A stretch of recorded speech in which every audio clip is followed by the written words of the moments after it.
Glória ao Pai, ao Filho e ao Espírito Santo, nosso Deus e nosso Pai. Nós te louvamos, ó Deus, nós te adoramos com alegria em nossos corações, porque, ó Deus, nós bem sabemos que o Senhor é digno de toda honra e toda glória, de todo louvor.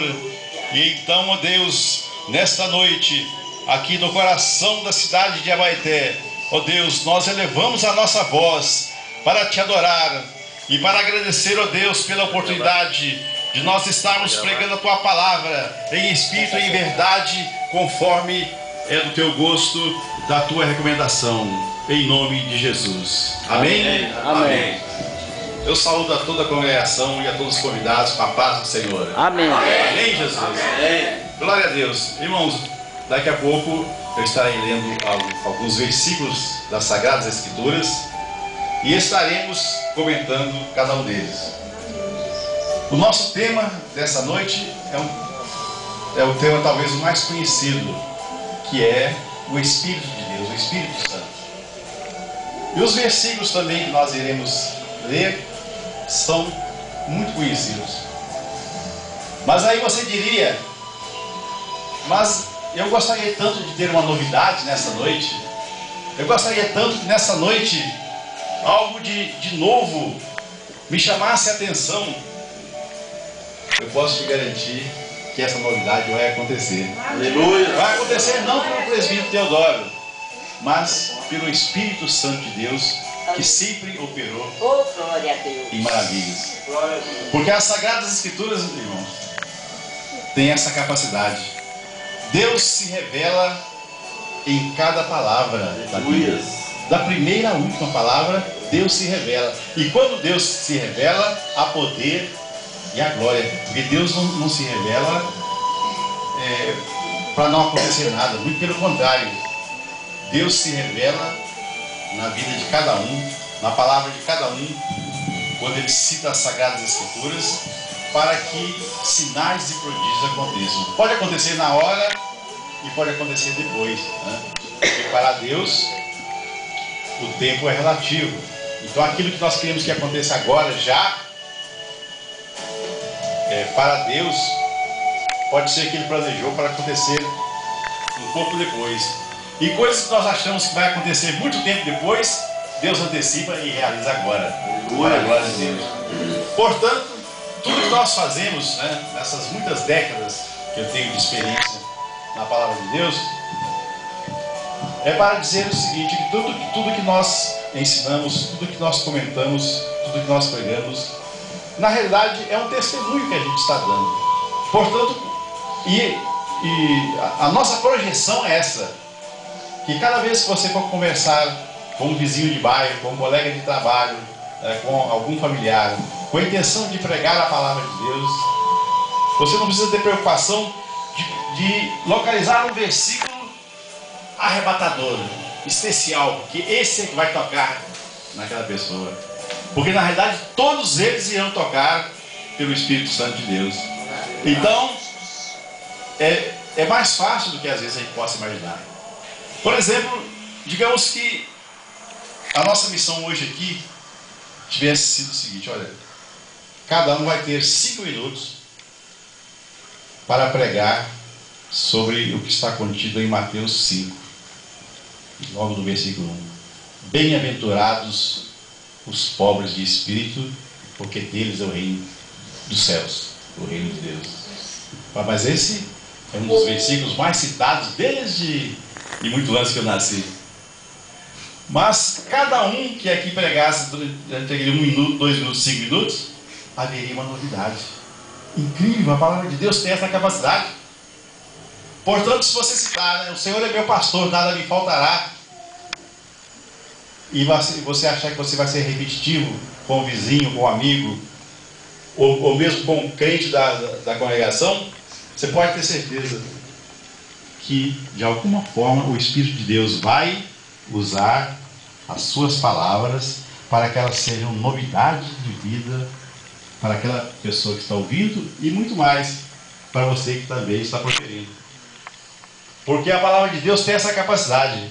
Então, se nós estamos pregando a palavra de Deus e escolhemos o versículo, nós seremos os primeiros a ser atingidos. para aquela mensagem. Que Deus vai revelar, que o Espírito Santo vai revelar. Aleluia. E em seguida, o ouvinte. E como é que o Espírito Santo de Deus vai agir? Ele vai agir como ele sempre agiu. Com poder, com glória, com sinais e prodígios, de tal maneira que ninguém toma contato com a palavra de Deus e fica indiferente, porque ela é poder o tempo todo.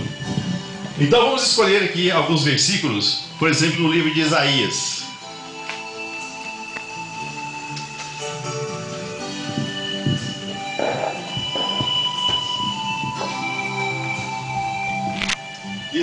Isaías 44, 3. Isaías 44, 3. Vamos ler a palavra de Deus. Aleluia, Jesus. Tudo para a honra e glória de nosso Senhor e Salvador Jesus Cristo. Isaías 44, 3. Porque derramarei água sobre os sedentos e rios sobre a terra seca. Derramarei meu espírito sobre tua posteridade e a minha bênção sobre os teus descendentes. Glória a Deus. Amém. Evidentemente que algumas traduções as palavras são um pouco diferentes, mas o sentido é o mesmo. Muito bem, não é um versículo tão conhecido? Com certeza. Mas pela seriedade que é a palavra de Deus, nós vamos ver o seguinte. Logo de início nós vamos deduzir algumas coisas, mas então Deus estaria preparando um derramamento do seu Espírito especial? Com certeza, senão ele não estaria anunciando ao profeta Isaías. Mas ele já não derramava o seu Espírito sobre toda a sua criação? Sim. Mas não vamos esquecer que o ser humano havia pecado. E pecado muito e desviado da presença de Deus. Então Deus sabia muito bem que ele precisaria fazer um derramamento no seu espírito de uma maneira muito contundente, muito forte, para tocar esse povo rebelde, que somos nós, a humanidade. E ele então está aqui anunciando, para a alegria de todos, para a alegria do profeta Isaías, que ele iria derramar o seu Espírito. E derramar o Espírito de Deus é Deus se projetar na humanidade, se projetar a favor do ser humano, até mesmo sem merecer. Porque se Deus fosse esperar cada um de nós ter merecido a sua bênção, nós não teríamos chegado onde nós chegamos. Porque Ele nos amou primeiro. Ele derramou a sua bênção primeiro para depois a gente fazer por merecer. Quer dizer, Ele nos deu um voto de confiança. Aliás, dizendo isso, eu gostaria que agora nós declarássemos aqui o nosso amor a Deus de uma maneira especial, né? Eu gostaria que nós declarássemos aqui de forma contundente, de forma pública, porque nós fazemos isso o dia inteiro, dia e noite, né? Para demonstrar a esse Deus Todo-Poderoso, né, que está com certeza focalizado aqui. Eu estou chamando esse lugar aqui de coração de Abaeté, porque esse lugar aqui é um lugar muito especial para mim. Então eu acredito que aqui, a partir daqui, é que Deus vai agir conforme uma circulação sanguínea, né? O coração de Deus bombeando as bênçãos a partir dessa congregação para toda a região. Aleluia. Vamos declarar nosso amor a Deus. Repita comigo, quem estiver com disposição para tal. Nosso Deus e nosso Pai, Nosso Deus e nosso Pai, és todo poderoso, nós te amamos, ó Jesus Cristo, nosso Senhor e Salvador, nós te amamos, ó Espírito Santo, ó Consolador, ó Orientador, nós te amamos, nós te amamos. Oh, glória a Deus. Aleluia. Amém. Nós não estamos mais felizes com essa declaração? Verdade. Com certeza, né? Podem assentar. Muito bem. Então Deus está aqui, né, séculos e séculos antes da vida de Jesus Cristo, já anunciando que Ele viria. E viria para saciar a quem tem sede. Claro que aqui está se referindo principalmente a quem tem sede e fome de justiça, né? Aqui ele está dizendo que Deus está dizendo que ao derramar o seu Espírito, Ele iria dar a oportunidade de consertar o que estava errado. E vamos ver em Lucas 4,18, Deus cumprindo a sua palavra, cumprindo a sua promessa. Lucas 4,18.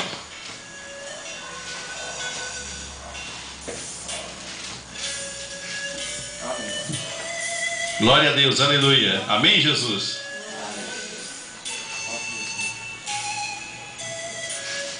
Lucas 4,18. Nós vamos voltar ao 17, versículo 17, para ficar ainda mais completo. E foi-lhe dado o livro do profeta Isaías. E quando abriu o livro, achou o lugar em que estava escrito: O Espírito do Senhor é sobre mim, pois que me ungiu para evangelizar os pobres, enviou-me a curar os quebrantados de coração. Também o 19: a apregoar liberdade aos cativos, e dar vista aos cegos, e pôr em liberdade os oprimidos, anunciar o ano aceitável do Senhor. Glória a Deus. Amém. Anunciar o reino de Deus. Que felicidade, né, irmão? Pois é. Então Deus prometeu e enviou aquele que teria todas as condições e teve de derramar esse Espírito, porque Ele próprio era o Espírito de Deus. Ele próprio era a projeção de Deus, Jesus Cristo. E para a felicidade da humanidade, Deus então envia o seu próprio Filho para fazer esse derramamento. Por isso que Jesus logo começou a pregar. Então, bem-aventurados os pobres de espírito. O que significa pobre de espírito? Humilde de espírito. Tem pobreza que Deus não aprova a pobreza, mas Ele aprova a humildade, né? E humilde pode ser o rico e pode ser o pobre. E assim Ele foi ensinando e foi cumprindo a promessa de Deus. E então o poder de Deus então passou então a ser derramado sobre a humanidade através de Jesus Cristo. Então a humanidade tem que se dar por feliz. Feliz porque Deus nos deu todas as providências para nós nos livrarmos do sofrimento, para termos uma esperança verdadeira de salvação e de vida eterna. E o seu próprio e unigênito Filho Jesus Cristo garantindo tudo. Assim foi, né? Assim é no presente e assim será no futuro. Então a nossa salvação, a nossa participação no reino dos céus é uma garantia que Deus nos dá, e através do seu próprio Filho Jesus Cristo, que nos deu então essa condição de que nós não cansamos de agradecer, nós não cansamos de louvar a Ele, né? Desde que nós começamos aqui a reunião, nós não temos feito outra coisa a não ser dar glórias a Deus, dizer que nós o amamos, que nós o adoramos, que nós entoamos hinos a Ele, porque nós bem sabemos que Deus merece muito mais do que nós possamos fazer. Aleluia, Mesmo Deus. porque nós sabemos que Ele faz por nós muito mais do que merecemos, não é verdade? Verdade. Mas o importante da minha mensagem dessa noite é deixar bem claro para vocês aquilo que eu gastei décadas para aprender, mas a gente vai passando essa mensagem. Que o importante é nós continuarmos a ganhar almas.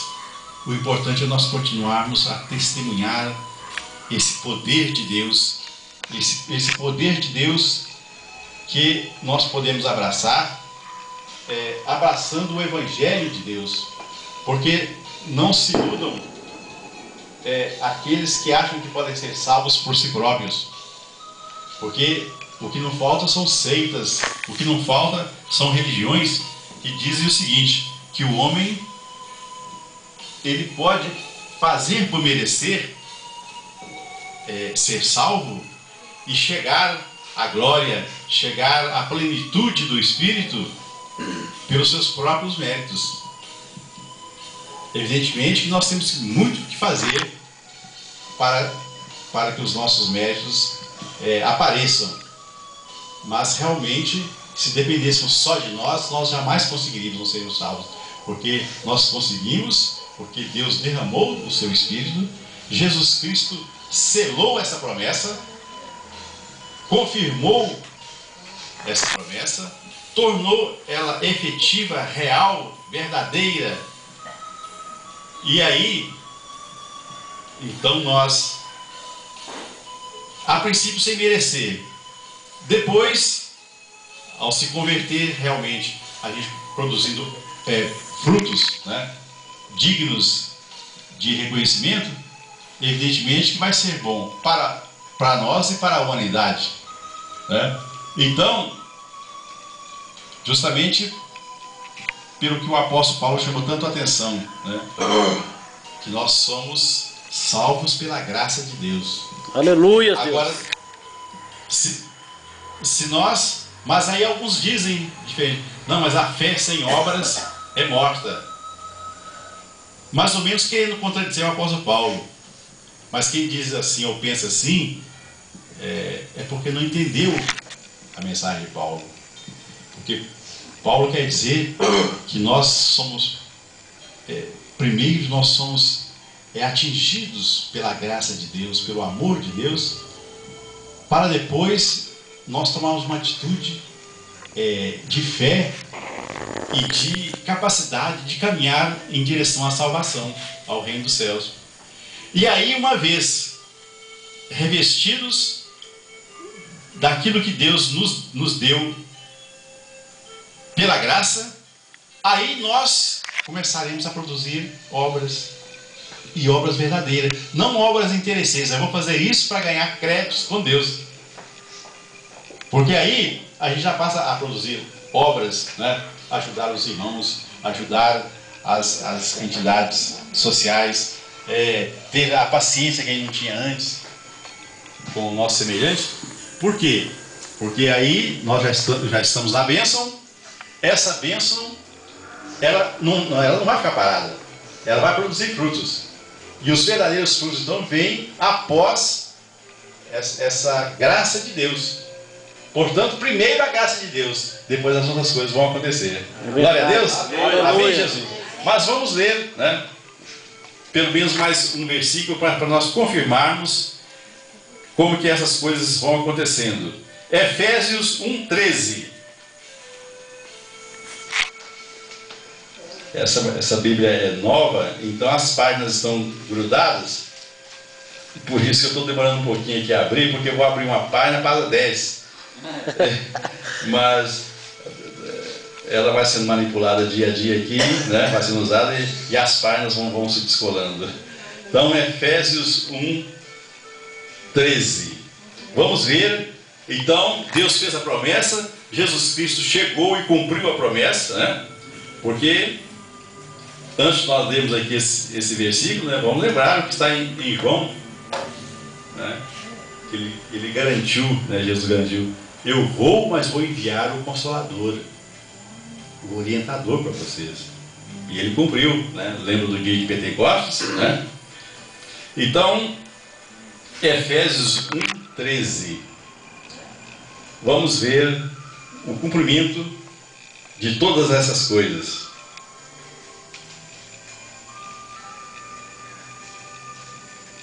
Em quem também vós estáis, depois que ouvistes a palavra da verdade, o evangelho da vossa salvação, E tendo nele também crido, fostes selados com o Espírito Santo da promessa.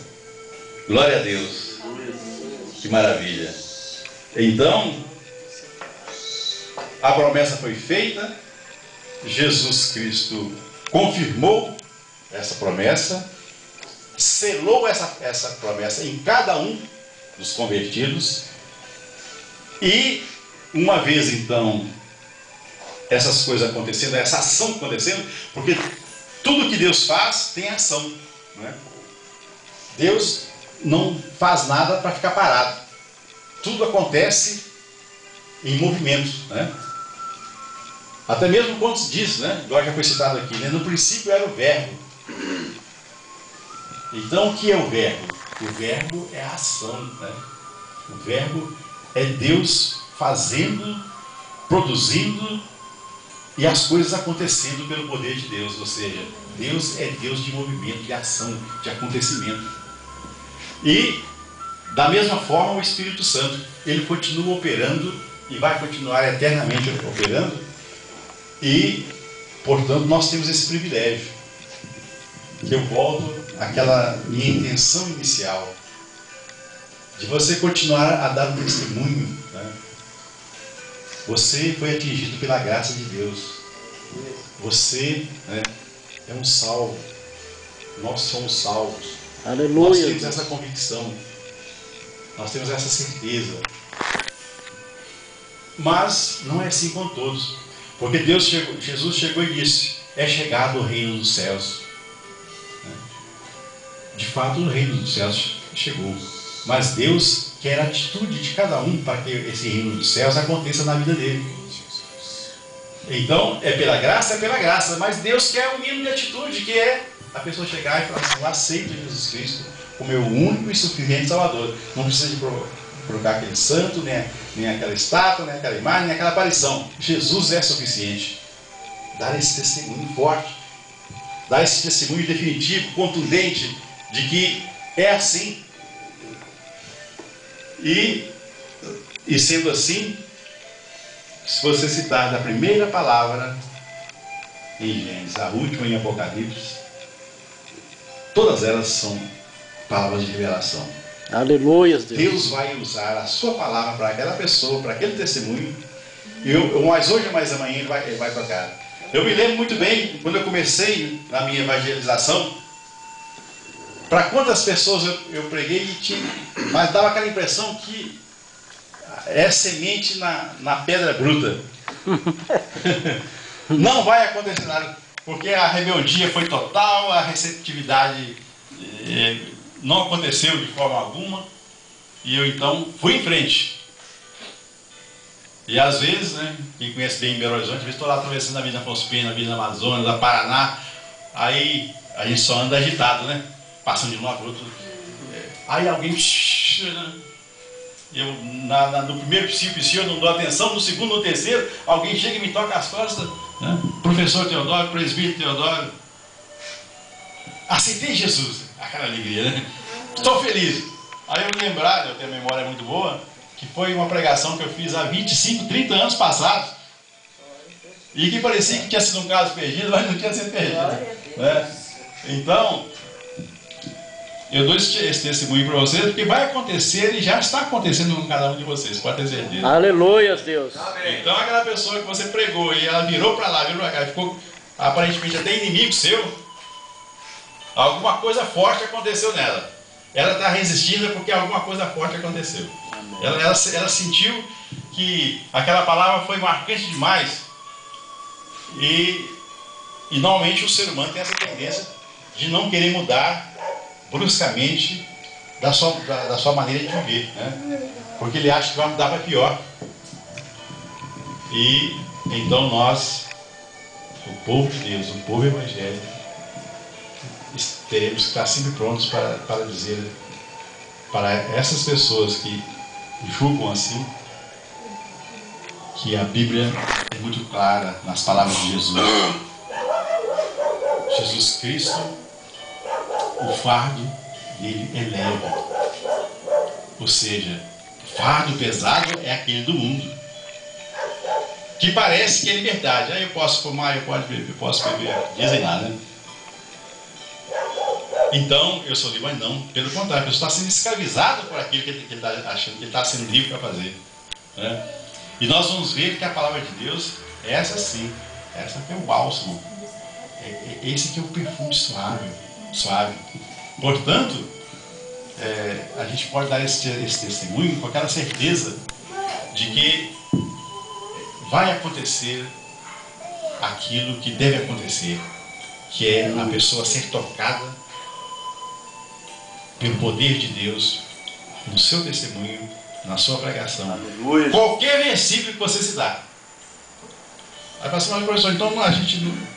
Eu estou me chamando de professor, porque eu sou professor há 30 e tantos anos em colégio, né? Então às vezes eu me chamo de professor e aqui eu estou conhecido por vocês por ser presbítero, né? Presbítero Teodoro. Então, a novidade, ela vai acontecer. Tenha certeza disso. Cada vez que você for pregar, onde quer que seja, você vai estar levando a boa nova. Aleluia, Jesus. A própria palavra evangélica significa isso, né? A boa notícia, a boa nova. Portanto, com certeza, vocês vão estar agradando a Deus, cumprindo a sua missão, realizando a sua missão, e os frutos vocês os verão em tempo hábil, a tempo e a hora, com certeza. Aleluia. Vamos encerrar então a minha participação? Vamos orar ao Deus Todo-Poderoso, nosso Deus e nosso Pai. Nós te agradecemos, ó Deus, porque nós bem sabemos, ó Deus, que o Senhor nos apresentou aqui em novidade, ó Deus, que o teu Evangelho tem essa capacidade de se renovar a cada dia. O teu Espírito Santo é inesgotável em conhecimento. O teu Espírito Santo, ó Deus, ele tem uma fonte poderosa de renovação que nos atinge e que nos dá aquela alegria de viver, aquela alegria de continuar pregando o teu Evangelho, de continuar ganhando almas e ver, ó Deus, o progresso da tua obra acontecendo, seja em Abaeté, ó Deus, seja em Belo Horizonte, no Brasil e no mundo. Nós bem sabemos, ó Deus, que antes da tua volta magnífica, ó Deus, que certamente está próximo de acontecer, todo mundo será atingido pela palavra do teu Evangelho que está sendo pregada por todos os meios de comunicação e por todas as pessoas de coragem, todas as pessoas que têm vontade de ver, ó Deus, o teu Evangelho prosperando, ganhando almas, ó Deus, e preparando a cada um para o reino dos céus. Que assim seja, em nome de Jesus. Nós te agradecemos. Glória a Deus, aleluia.